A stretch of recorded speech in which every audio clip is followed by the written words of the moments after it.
Au temps des Celto-Helvètes, au nord du plateau du Burignon, dans les combes jurassiennes, lorsque le premier bourgeon de hêtre éclatait et que la porte se refermait sur l'hiver, avait lieu une cérémonie païenne en l'honneur de la déesse mère, la Vierge protectrice de la nature.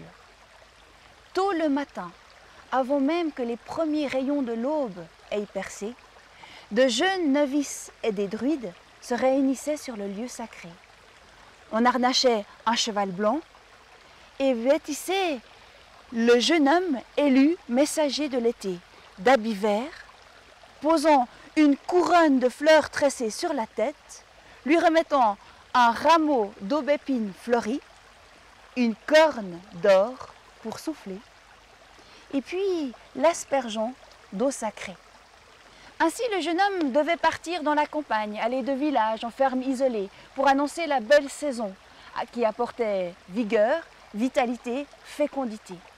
Il devait aussi choisir parmi les jeunes filles celle qui serait l'élu de mai. Le jeune homme part. Partout, des jeunes filles habillées magnifiquement l'accueillent avec leurs chants, lançant des fleurs sous les sabots du cheval. Mais lui, il ne fait pas bien son travail. L'élu de son cœur, il l'a déjà choisi. Il dirige son cheval vers une ferme isolée. Elle est là, la belle, fille d'un paysan qui a séduit son cœur.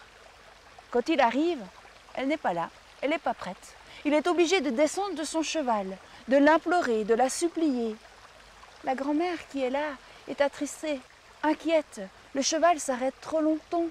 Mauvais présage, l'équilibre va être rompu. Quand enfin la jeune fille accepte de monter, elle éperonne le cheval, qui part d'un coup en se cabrant. Le jeune homme lâche le rameau d'aubépine, le cheval le piétine. Elle rigole, mais lui, il grimace. Ensemble, ils partent, loin des chemins, sur les hautes combes, dans la forêt, chevauchant de manière fantastique. Mais quand le soleil se couche, le jeune homme se rappelle de sa mission. Il tourne bride à son cheval et le fait galoper jusqu'au lieu rituel. Là, toute la population est assemblée, inquiète. La grande prêtresse, quand elle les voit arriver, elle lève les bras au ciel et se met à chanter. On lance des étincelles sur le tas de bois qui attendait. Le feu est d'abord récalcitrant, mais les flammes gentiment montent. Alors tout le monde se met à chanter et à danser, et le jeune couple se met à virevolter, une danse endiablée. Les gens reculent, mais eux, ils s'approchent de plus en plus près du feu, jusqu'à tomber à l'intérieur. Effrayée, la population rentre chez elle, en priant, en implorant la nature. La grande déesse continue son chant. Le lendemain matin, dans le bois sacré, sur le lieu du rituel, il y a 2 grandes pierres dressées. L'élu et l'élu ont été pétrifiés. De nos jours encore, on peut voir la plus grande des pierres. On l'appelle la fille de mai.